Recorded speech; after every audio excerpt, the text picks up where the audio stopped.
एक औरत के ऊपर विशाल सांप हमला करने वाला होता। तभी सही समय पर पति ने डंडा उठाकर विशाल सांप को दूर फेंक दिया और पास पड़ी लकड़ी का टुकड़ा उठाकर उसे दबा दिया। फिर वह जल्दी से अपनी पत्नी को लेकर एक छोटी नाव में बैठ गया और पास के एक द्वीप की ओर चल पड़ा। लेकिन रास्ते में पति को कुछ अजीब लगा। पत्नी के पैर पर अनगिनत सांपों के दांतों के निशान थे। शायद वह सांप बदला लेने वापस आ गया था। तभी वह विशाल समुद्री सांप गंध के सहारे उनका पीछा करता हुआ आ पहुंचा और दोनों के सामने उभर आया। जान बचाने के लिए पति ने डंडा उठाकर पूरी ताकत से सांप पर वार किया। उसे लगा अब वे बच जाएंगे, लेकिन गुस्से में भरा हुआ सांप पानी में गोता लगाकर नाव को उलट देता है। कई साल बीत गए। पत्नी की मौत के बाद पति मछली पकड़कर जीवन गुजारने लगा। लेकिन अजीब बात यह थी कि जब भी वह समुद्र में जाता, वही विशाल सांप फिर से उसका पीछा कर लेता। एक दिन कुछ शोधकर्ता लोग उससे मिले। वे समुद्र में हो रही रहस्यमयी मौतों की जांच कर रहे थे। बातचीत में उन्हें पता चला कि यह आदमी सालों से इसी इलाके में रहता है, तो उन्होंने उससे समुद्री सांप द्वीप तक पहुंचने में मदद मांगी। द्वीप पर पहुंचते ही सबने कुछ अजीब देखा। चारों ओर पक्षियों के पंख बिखरे पड़े थे। तभी उन्होंने सामने कीचड़ में कुछ हलचल देखी और सच्चाई सामने आ गई। असल में ये दिन समुद्री सांपों के प्रजनन के थे। वे इकट्ठा होकर लंबी श्रृंखलाएं बनाते हैं, जैसे किसी अनुष्ठान में शामिल हों। सावधानी के लिए सबने तय किया कि वे सांपों को परेशान नहीं करेंगे।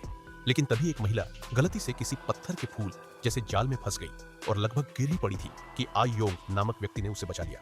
उसने चिताया कि ये पौधे समुद्री सांप घास की तरह है, एक बार छेड़ो तो तुरंत खतरा पैदा हो जाता है। लेकिन जब सब ध्यान बटा हुआ था, छोटी लड़की ये पिंग गलती से किसी जाल के धागे पर पैर रख बैठी और पल भर में गायब हो गई। अपनी बेटी को बचाने के लिए आ योंग दिन रात खोजता रहा और अंत में एक गुफा में उसे ढूंढ निकाला। लेकिन जैसे ही वह उसे छुड़ाने लगा, कुछ लोगों ने हमला कर दिया।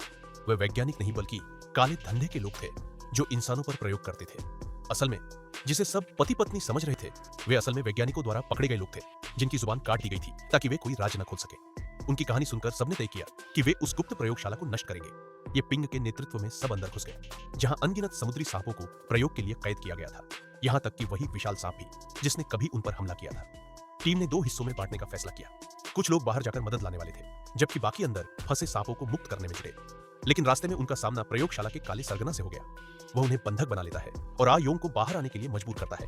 जब लग रहा था कि सब खत्म हो जाएगा, तभी विशाल सांप जाग उठता है और प्रयोगशाला में तबाही मचा देता है। आ योंग मौके का फायदा उठाकर चारों ओर आग लगा देता है, जिससे पूरा अड्डा जलने लगता है। काला सरगना गुस्से में आकर अयोंग को मारने दौड़ता है, लेकिन तभी सांप का बच्चा वहां आता है। वह पहचान लेता है कि यही व्यक्ति उसे पकड़ कर लाया था। सांप के प्रचंड हमले में काला सरगना मारा जाता है। भयानक धमाके के बाद सब कुछ आग में जलकर खाक हो जाता है। सबको लगा कि विशाल सांप भी मर गया, लेकिन कुछ देर बाद वह बाहर निकलता है, अपनी गोद में छोटे सांप को संभाले हुए। इस बार उसने किसी पर हमला नहीं किया, बस अपने बच्चे को लेकर समुद्र की गहराई में चला गया। कहानी यही समाप्त होती है।